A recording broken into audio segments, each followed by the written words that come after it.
2 shakes of a lamb's tail. Ah, yes. How do you think that came to be? 2 shakes of a lamb's tail? I don't know. Do lambs keep time? Well, I don't know. Probably on a farm. It probably originated on like a farm, right? Right? It had Some guy to. was just like, Lamb enthusiast somewhere. that's how you measure time on a farm, maybe? I don't know. I grew up on a farm and we just used watches and clocks, but maybe. Probably more efficient. Because who knows how long a shake of a lamb's tail is, except for the guy who created that phrase. Right. Or man, It's kind of like just imperial measurements at all. Like I just saw a bigger chart of what like inches and feet and yards and all that stuff, like all the offshoots of it, like thumb and like a quince or like a smidge, or like these are all like weird names for stuff that actually exists. We're the only country that uses any of it. Yeah, I'll link to it. I'll find it and I'll link to it because it's fascinating how many weird made up units of measure that branch off of feet and inches that nobody else in the world knows. They don't care. It's like centimeters, millimeters, kilometers. Great. That's all we have. That's all we need. We yeah. don't need a thumb, like the king's thumb. Unit of measurement. Yeah. The Yeah. things that exist, like the Nancy Drew cookbook. Bringing it back to why we're here today. Yeah. All antiquated for sure. We should put our Zoom on like black and white. Well, or the recipe today, I think we would do neon 80s colors because this is very much like It is very vibrant because we got the grapefruit, we got some maraschino cherries, we got a nice little blackened top of the grapefruit. Mine didn't get blackened, but I was watching it like a hawk. Mine certainly did. Oh God. Oh no, a cherry down. Cherry fell out. Sounds like a personal problem. All right. So let's introduce our guest so we can, because I really want to get into this and there's so much I want to talk about. Our guest today, sexologist, writer, consultant in human sexuality, co-host of the long-running Philly favorite sex education / comedy show, DTF, the Darryl and Timaree Fun Hour. I know it. I love it. They're both amazing. I'm so glad that she's here tonight. She's been nominated for a Philly Geek Award as Geek of the Year. She's committed to sharing factual sex positive information from an intersectional, body positive, feminist perspective. All amazing things. I'm so glad she's here. Folks, welcome to the show. Dr. Timaree is here. Yeah. This is a big get. The outfit is, I feel, so underdressed. We need to step up our game. I mean, this recipe lent itself to this like desperate housewife fashion. So I was like, I definitely need to have this like needlessly fringy house coat on. Why grapefruit? Why did people settle on grapefruit as like the healthy thing to eat? It's just low calorie. Until you put butter, sugar, and cinnamon on it. Celery is just depressing. Like, that's true. Yeah. The only way to eat celery is just to actually eat peanut butter. Like, yeah. It's just a utensil. It's not an actual food. Exactly, because it tastes like water or air or a mixture of both. Right. And then you can also do cream cheese, ants on a log. Did you ever do that when you were young? So when we were like in grade school, we had to like make healthy recipes. And so we put cream cheese on stalks of celery and you put little raisins down at like ants on a log. Doesn't look like a log, don't look like ants. I'm from Delco, so it's like, was it originated there? Celery doesn't have a lot of like nutritional value either. It's mostly just water and like kind of fiber, but like not even nearly as good a fiber as like broccoli. Yeah. So you'd be better off with like a broccoli and cheese. It was like the early 90s. I don't think they knew what was good. I mean, look at the fashion. I'm a sucker for broccoli and stuff. Broccoli, chicken. Yeah. Does it chicken Alfredo come with broccoli? Yes. Sometimes. Oh, it's so good. I love broccoli and a little, just dip it in ranch. Mm-hmm. Shannon, do you like broccoli at all? No. Shocker. It's just a tiny tree. Why do I want to eat a tiny tree? It's fun. It's a little broom for your colon. Oh yeah. That's adorable. That is I kind of want to adorable. eat it, but I also don't. It's Yeah. full of like calcium. It's full of like, it's got a bunch of stuff. And like as a vegetarian, there's a lot of vegetables that actually have a ton of protein and don't get nearly enough credit for it. Ooh, and Like broccoli what? is one of them. Well, I mean, like broccoli is one of those examples. And of course, legumes is like the thing that people usually tend to think of. But like, yeah, like broccoli's so flippin' good for you. And like, I also learned that it is a Northeast thing to put broccoli on pizza. Like, apparently that's whoa. not a thing everywhere. Oh, Well, in fairness, good pizza is not a good thing. Is not a thing everywhere. So Not wrong. You're not wrong. That's very Oh, true. yeah, Although, broccoli like, is delicious yeah. on pizza. I love it. I feel like they put on a veggie pizza around here. You get broccoli most of the time, but it's usually like spinach. So, should we dive right into the recipe? Oh, yes. Today Yeah. we have George's Keep in Shape grapefruit. Air quotes. Yeah, our ingredients are 1 grapefruit, butter, 1 tablespoon sugar, a 1/4 teaspoon cinnamon, and maraschino cherries. And like many of these, they don't tell you how much to use of some things, and you just have to guess. It's the fun. Just winging it. Just winging it. Timaree, were there any unexpected pitfalls that you encountered making? Yeah, so I picked this because it was like very few ingredients, and yet it took many stores to go to get all of Yeah. the Really? pieces. And like I also realized like I'm not the kind of person who just like has sugar at my house. And I was like, I found some stevia. So I'm like, that's kind of the same. Yeah. And I also don't understand how broiling works. So No. that was fun. No, not a thing that a lot of people do, broil. Oh. No. I mean, it's a thing like in restaurants because they're set up for it, but I don't think Yeah. the normal household is like, we broil all the time. It's I've like heard of it. Yeah, it's a hazard almost because my oven had steam coming off the top, and I was like, oh no, I'm gonna set my house on fire because of the Nancy Drew cookbook. Like, I'm worried about your stove and your oven situation. you Yeah. know what? It feels like that's not abnormal though, because the top rack it heats the top of the oven. Because it's like the electric oven. So it makes sense that the temperature has to kind of expand a little so it doesn't like, I don't know, combust. I don't know what ovens do. We were thinking like pineapple, like you'd think some fruits are lend themselves nicely to broiling or grilling, Grilling, yeah. pineapple, wonderful, grapefruit. No. I don't know. Mine turned out okay. Grapefruit holds heat very Yeah. well. Mine were hot for a long time. Yeah, mine are getting room temp right now, but one of mine broiled very. That looks lovely. Thank you. Thank you. And then I realized the other one's kind of leaking juice on the plate. So, yeah. These are full of, I plated mine very nicely. Lovely. you put it back in the rind. That's so cute. I never took it out. Were you supposed I to take didn't it out either. behind? Oh, yeah. Oh, You aren't were you supposed to? in the recipe. It said, I didn't understand. I You didn't did? understand the instructions. It was like remove it, like to separate it from the skin, and I was like, cool. So I like cut it, and then but I didn't understand the concept of scoop it out also because that Yeah, wasn't spelled out for me. that's what I did. I separated, but I kept it in the rind. But that's the fun of this thing. Like, we all get different variations, and there's no wrong answer here.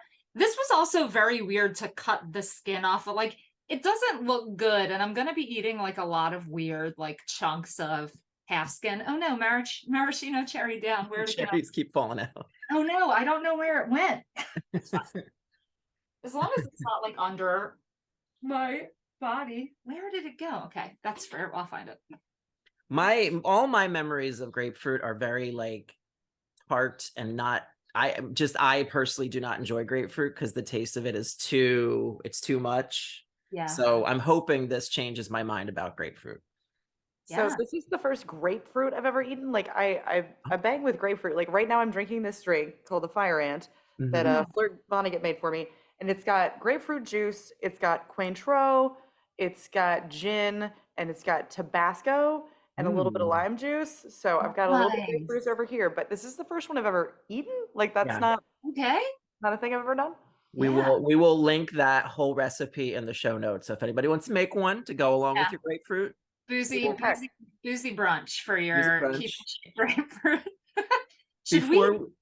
Before we dig in, I wanted to throw it to Shannon because she's once again not eating what we're eating because she's Oh yes, thank you so much for asking. This segment is called Shannon's the worst cook of all time. Okay, so I today am eating Welch's fruit snacks. Great. Welch's, the only fruit snack you should eat. Please sponsor us. Okay, I was trying to think of a recipe that I screwed up, and so I was trying to make cookies. This happens a lot because I like cookies, and so I was told to warm up the butter, and so I put it in a little container. And I see my mom do this a lot of times, so I was like, no problem. And so I put it in the microwave for 2.5 minutes. And it became very liquefied. And then I put it into the cookies, and they did not rise. And so I'm not allowed near butter anymore. And so that's why I am not making today's recipe.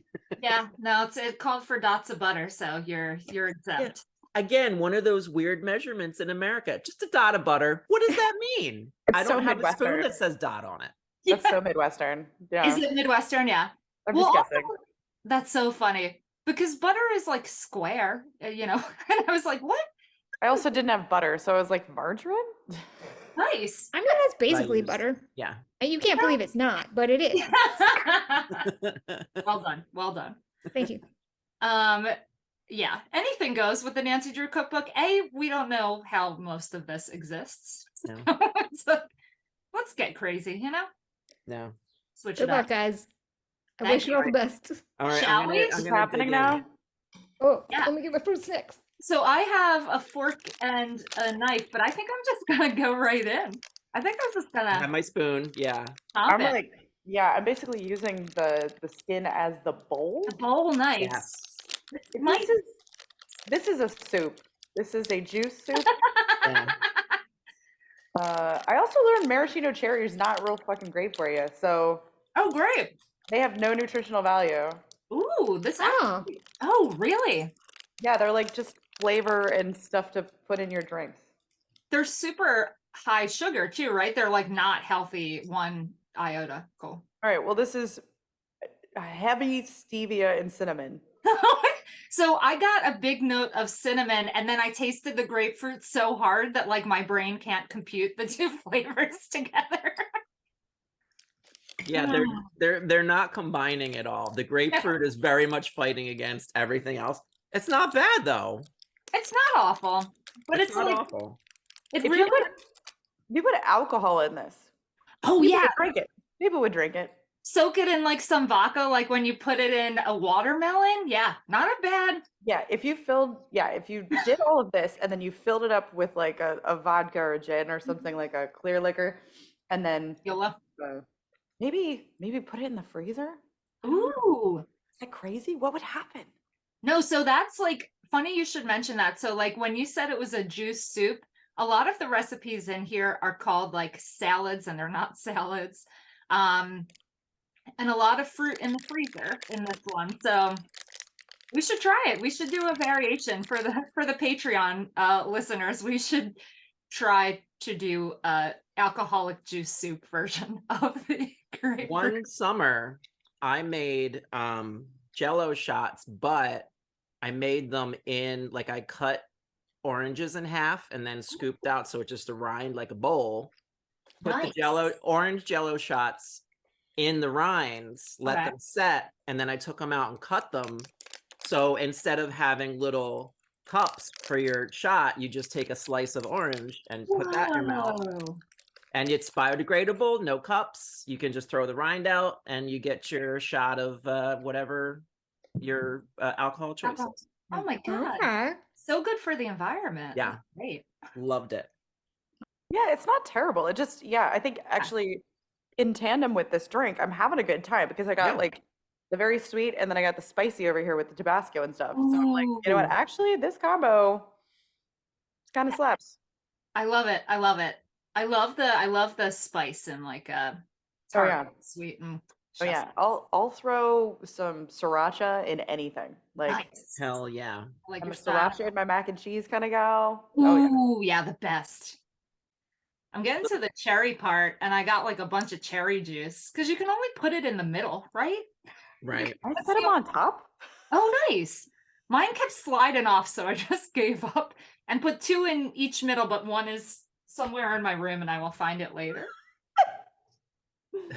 Little Babies makes sriracha ice cream, Mm-hmm. which is delicious. Wait, do they still exist? I don't know if they still exist. I thought they closed down because like Oh, I knew the folks there. Yeah. Oh, I well, hope. they did make sriracha ice cream and it was delicious. Maybe We'll that's why they that. don't exist anymore. Oh no.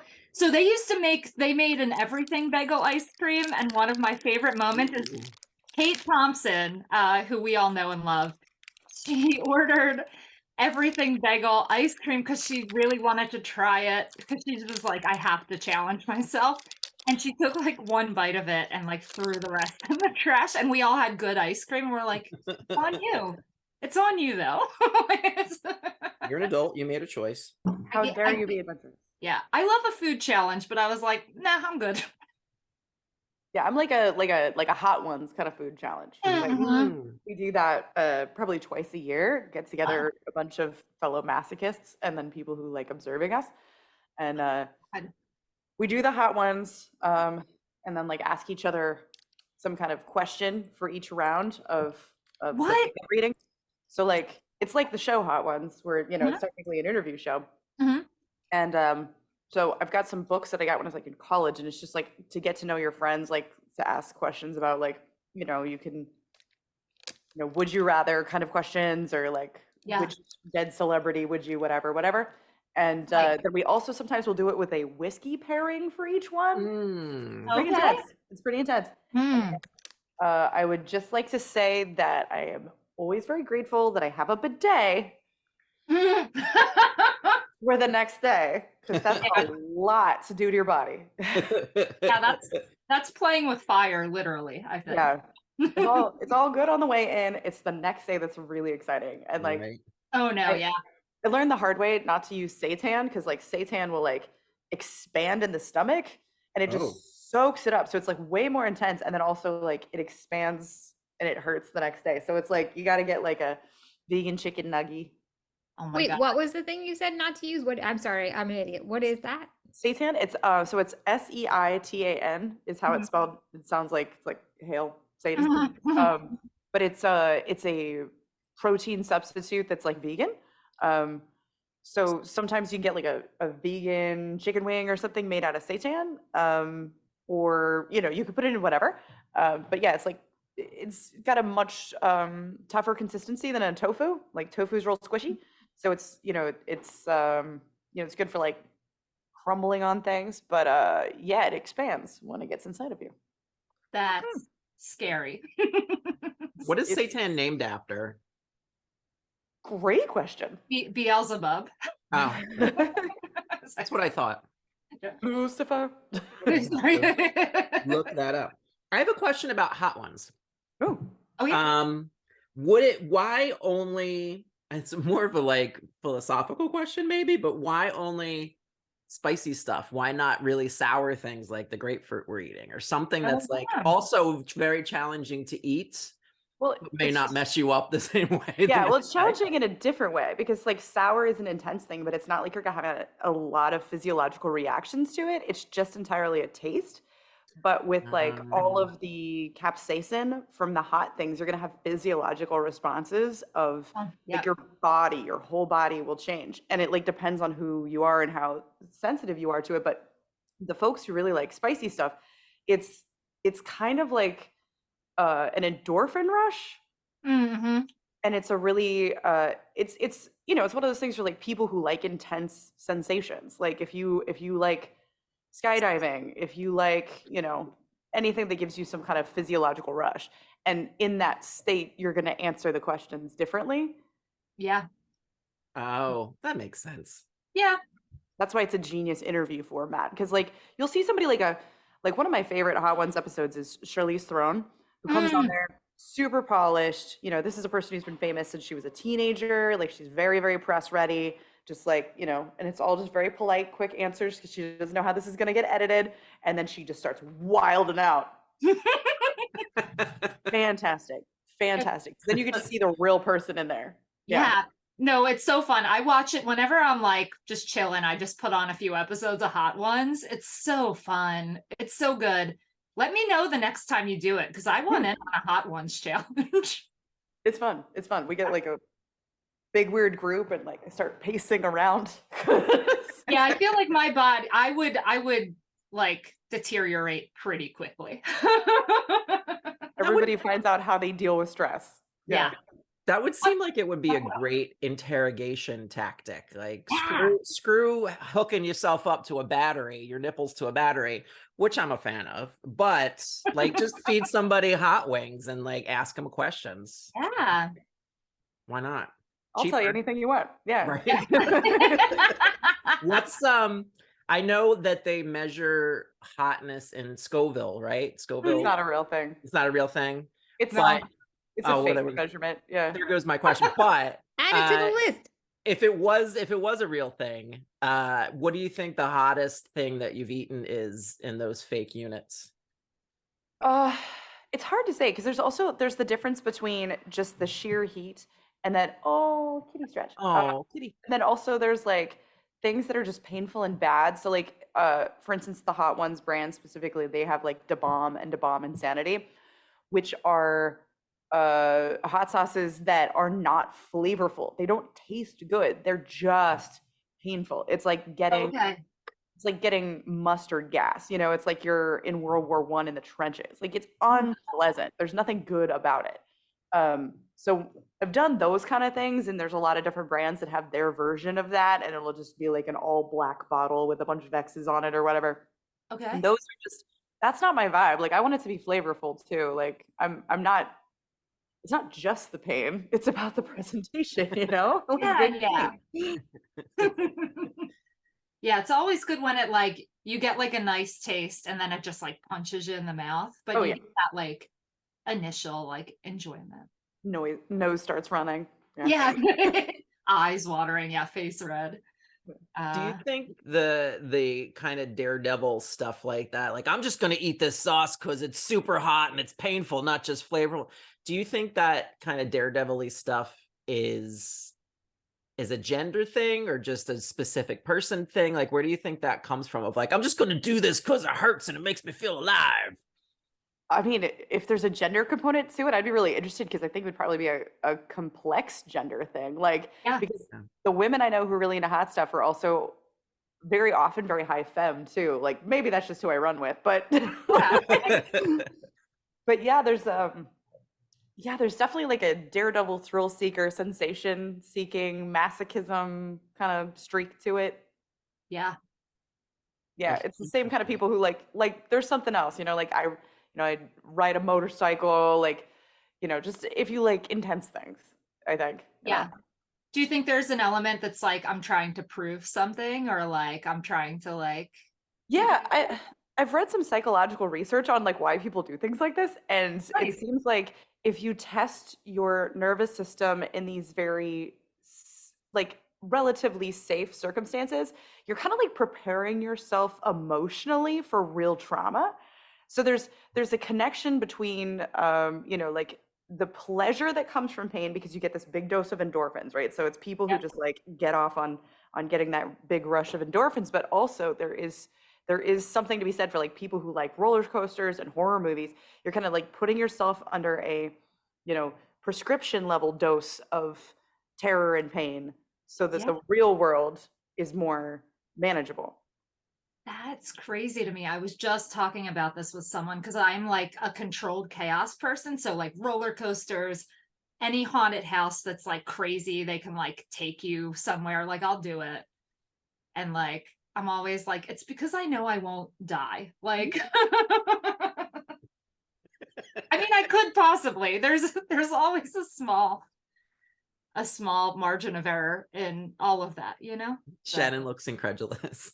Yeah. Well, taking you somewhere sounds like you probably will die.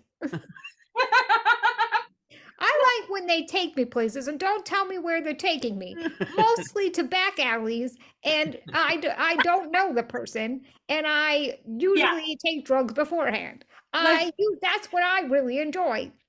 Let me expand upon that. I'm talking about Eastern State Penitentiary. I know. I knew what you were talking about. I was just giving you a hard time. And it's like people I know work there. So I'm like, they usually like they put on a good show, but they'll like walk you to like a fake door and then they'll be like, this isn't a real door, and then just push you back into the crowd. So you have to just walk like you just walked with like a person in a mask, and then you just gotta walk back to your group. Like, it's not too crazy. They did put back to Kate Thompson. This is a very Kate Thompson heavy app. Kate Thompson. They put her in a cage. So there was this one room and they had cages in the middle, and they put her in the cage, but there was only like 2 false bars that were rubber. So we kept being shepherded by like people in masks. And then she was just like, I guess I live here now. And then she was like trying to figure it out. She made it. There's definitely like fan fiction in there for me about that. The story, I'm like, you don't I'm writing it down. Don't even worry about it. That's so good. Shannon, where do you get your rushes of adrenaline? Yeah. I don't.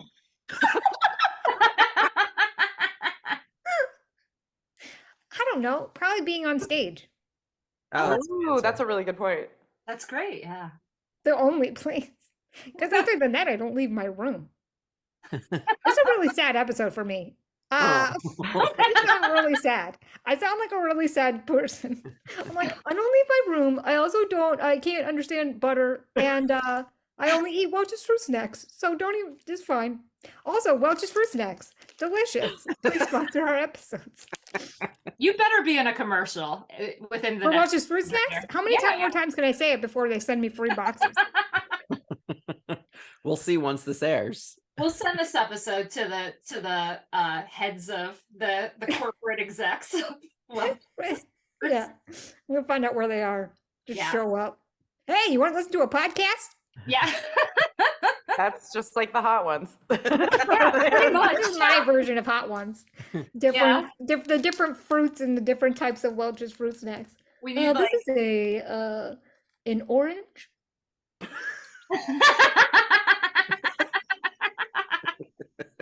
The build up for that was Thank you.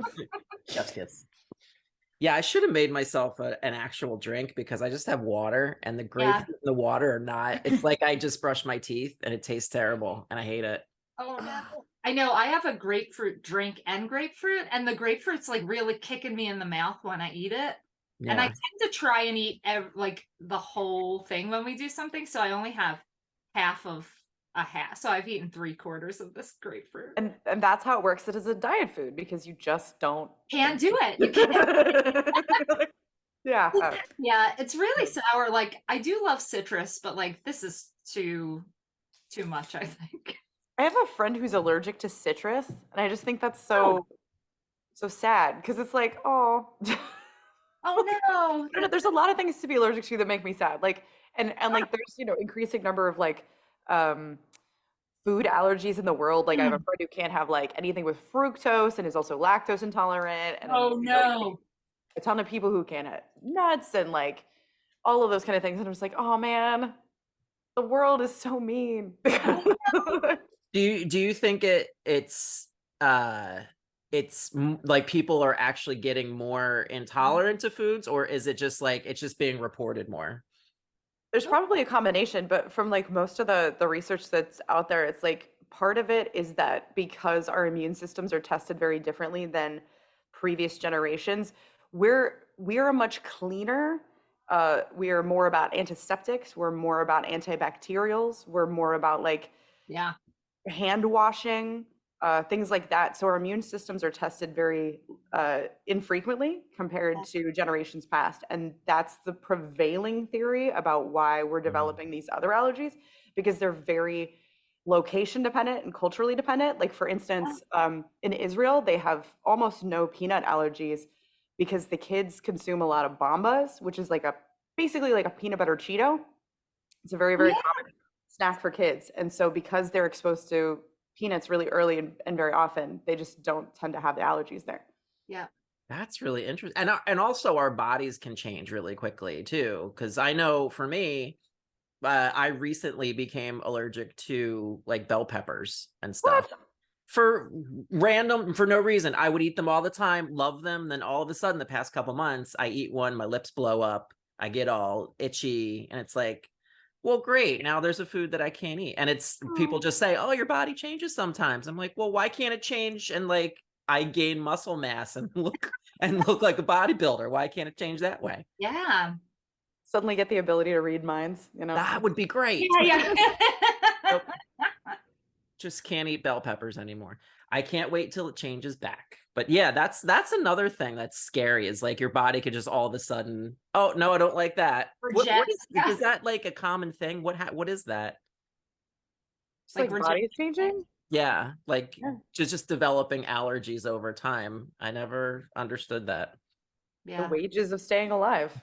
Yeah, right. Yeah, your body just shuts down eventually. So it's like the stages of the bell pepper switch has been flipped for me. Great. Oh no. It's like a circuit breaker, like the one by one, the switch go like over. What's next? Hopefully grapefruit, because this was terrible. Yeah. I know. Are you ever what's the verdict? Was it terrible? We never want to eat this again? I would not probably choose this. Great. Again. It's doing like a sour. I have a real sour, overwhelmingly grapefruit taste in my mouth. And like it tricks your brain when you get the cinnamon, but then it's like it makes the grapefruit taste even more intense somehow for me. I don't know. Okay. Like yeah. Yeah. I just thought it was a lot of work for not a lot of anything. Yeah. Yeah, I thought I was going to literally burn my house down because broiling is scary. Yeah, I would not do this again to myself. I can understand why people would eat it to be healthy because you don't want a lot of it. And it has a lot of vitamins and water and all that good stuff. But so much vitamin C. Yeah, it fills you up too. Like I was like, oh, I'm just gonna eat a grapefruit for lunch. Like that's never gonna work. But like I feel like not starving, you know? You're gonna eat in 10 minutes. Stop it. I will. You're right. How about we do our lightning round and throw some questions? Oh yeah, let's doctor. The world famous questionnaire. We still have to come up with a jingle for that, but we will. We will. Who's got the first question? Is that me or somebody else? Shannon. It's me. Oh, it's you. Okay. Okay, Timaree, welcome to the world famous Cookbook Obscura questionnaire. Question 1. If you could cook with a famous person, dead or alive, who would it be and why? Okay, right now, on the day that we were recording, it is the 48th birthday of Saint Angelina Jolie. So my admiration for her exceeds far past a crush. It would be like I feel deeply uncomfortable about the idea of even like not that Angelina Jolie wants to make out with me, but like it's like beyond. It's like this level of respect is like no, just like I'm looking from afar, looking respectfully. Oh man, what would you cook for her? Oh, good question. Whatever she told me to do. Whatever she wants. Yeah. Grapefruit.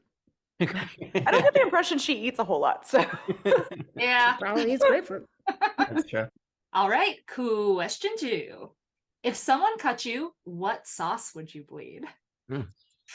I mean, probably whiskey, but the other answer would be like hot honey, because that's one of my favorite things. I put hot honey on a lot of stuff. It's good on almost everything except for something that's already really sweet, like a brownie. I've tried to put hot honey on a brownie and I was like, it's actually too much. But hot honey on anything savory, like throw hot honey on a pizza, throw hot honey on any bread or cheese, whatever. It's got everything I need. Nice. Is that something that you can make yourself or do you buy it in a store? Like how can people get hot honey if they want it? I'm sure someone could make it. I'm sure there is a recipe, but like you can also, just get them in the stores. Like DeBruno's has some, like just my market just down the corner has a different brand. But yeah, it's like a jar of honey that's like full of capsaicin of some sort. So, and you can get it in varying levels of intensity. You can get like extra spicy. Yeah. Nice. I've never had it. I'll have to do it because it sounds delightful. Yeah, it seems like one of those things that like I don't know if it hasn't always been around or whatever, but I only found out about it, I don't know, a matter of years ago, and now it's just like I tote it with me everywhere, and people are like, "What?" And it's like, yeah, people are still finding out about it. So I don't know if it like was from some corner of the world and always there, or if it was just invented. I have no idea. Oh, nice. Okay, it's great. Best food memory. I don't know, it'd probably be something just like based on the people who were there or like where I was at the time. Cause like I like food in general. It's all very good. So it would probably be like at the end of a long hike or something, whatever. Like just you know, the meals that you have after an incredibly grueling something is just always so satisfying. The some of the most pleasurable sensations are relief, right? Like finally getting to pee, taking your like shoes off, like those kind of things.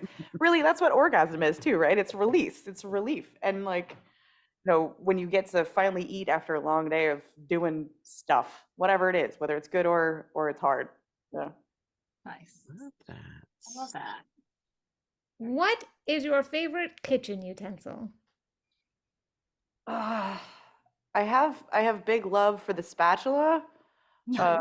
I also learned that people use the term spatula to describe two different things. So the spatula that I grew up with is the kind where like you take the brownie batter out of the bowl and lick it off. And then also people call it a spatula that you use to like flip your omelet or whatever. That's what I call it. Like the flatty one. The flat one though, I was like, I guess that is a spatula, but what is the one that's like bendy and like you can use it to like what? We call that a spatula too. When you're baking, yeah. Yeah, are they both? Are they both variations on the same theme? Like, that's a good question. I've never thought about that at all. And now it's blowing my mind because I'm like, no, I've referred to both as a spatula. They're like, they are different items, you know. Very extremely different. Yeah. So I guess the mystery is really what's compelling. Nancy Drew, it all comes back. We always end with more questions than we've answered on this show. Truly. All right. Question 5. Ashley has a bag of M&Ms. She gave 10 blue M&Ms to Robert, 5 green M&Ms to Nancy, and 3 blue M&Ms to Sarah. Who is the host of Diners, Drive-Ins, and Dives? I have never seen that show. What? It's okay. I've just never seen that show. I just have to assume it's like Guy Fieri or something. Yay! It is. I was in drag last night, and this is why I was thinking about that because like so I put on like face mustache and goatee situations, and once I took the wigs off and it was just like me and my long hair, somebody told me I look like Guy Fieri. So that's like pops into my head. I also got told I looked like a roadie. So like a roadie named Snake. So.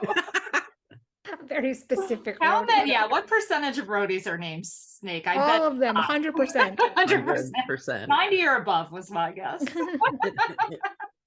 If I could, I would bring back frosted tips though, because I do enjoy a frosted tip. That's one of my guilty pleasures. On someone else, yeah, it's delightful. I mean, I guess I do kind of. An ombre, I guess, is a frosted tip in a way, right? That's a more sophisticated frosted tip. Yeah, so I'm basically classier guy. No, I don't want to mess with Guy Fieri, but I'm gonna say classier Guy Fieri. I have seen Guy Fieri burlesque though on multiple occasions. I have no fewer than 3 Guy Fieri burlesque acts. So most of my information about him is actually from that. Oh, okay. Please it's learn nothing else. It's like, it's like the people who go to like a Star Wars burlesque show but have never seen Star Wars, which happens. And then their understanding of the of the movies is that like the Ewoks be fucking, you know, like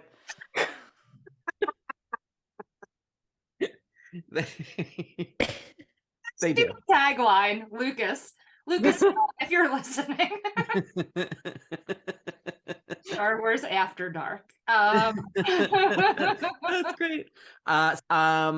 Boy, we're this has been fun. We're careening towards the end of the episode again. This is they always fly by because we have such wonderful people on. And food, one thing I love about this show is like everybody loves having food and talking. It's like a very central thing to human nature. And that's why I love doing this, because it's just nice to sit and eat and talk and have fun with people. So thank you for doing this. Before we leave, the floor is yours. Plug away. Where can people see you, hear you, find you on the internet, especially if they're in Philly and they're local? Where can they come see you? All that good stuff.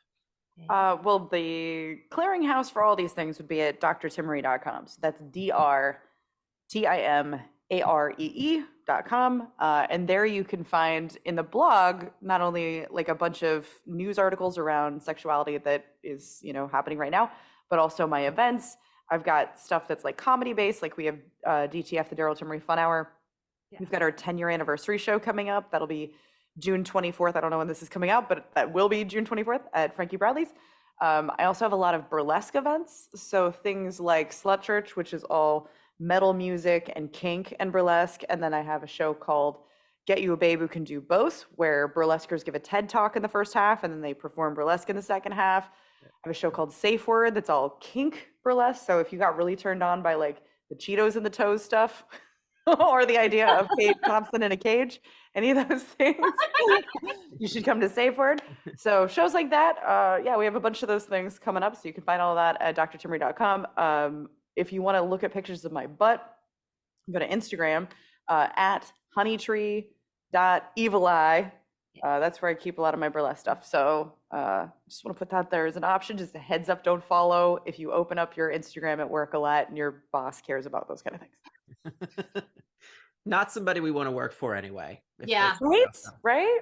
I know. I follow you and I always am like it'll just pop up and there'll be like sometimes kids around and I'm like, I just gotta be mindful of this. My whole feed is like not remotely safe for most people's jobs. Yeah. No, I love it. I'm there for it.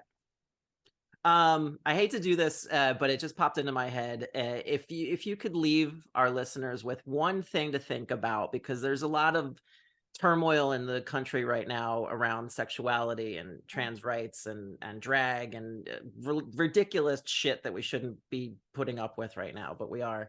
If there's one little nugget that you could leave everybody with, what do you think that would be?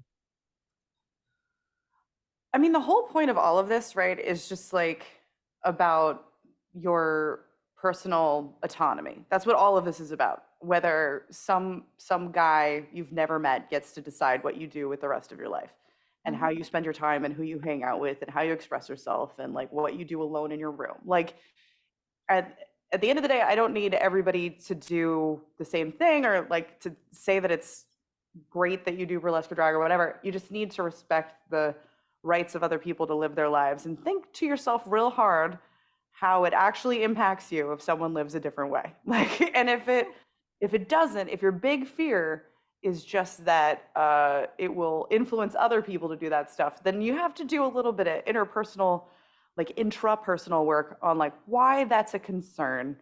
I just want everybody to be living lives of active decision, that we have chosen to do the things we're doing, that we have thought about what we want out of this one precious life that we have, that we know we have. Yeah. Like, are you doing the things you want to do? And if so, maybe let other people do the things that they want to do. And if you're mad about other people doing the things they want to do, think about why you're not doing the things you want to be doing, which is why you have all this extra energy to worry about that. So if you want to be a rainbow colored streamer in the street, go for it. If you don't have to. There's many ways to be queer. I wear black all the time. That's one of the ways to be queer. So everybody have a good Pride. Happy Pride. Happy Pride. That's wonderful. I love that. All right. That's great. thank you so much for being our guest. This was Thank you so much for having me. wonderful. Thank This you, is so Timaree. much fun. Thank you. Everybody eat more grapefruit. And yes, Or we'll put don't. all the contact info in the show notes. Please go see and hear everything that Dr. Timaree does. She's amazing. She's one of the best advocates out there for everything we just talked about. So please support her as much as possible. That's it. Thanks for listening, and remember to eat responsibly. Thanks, everybody.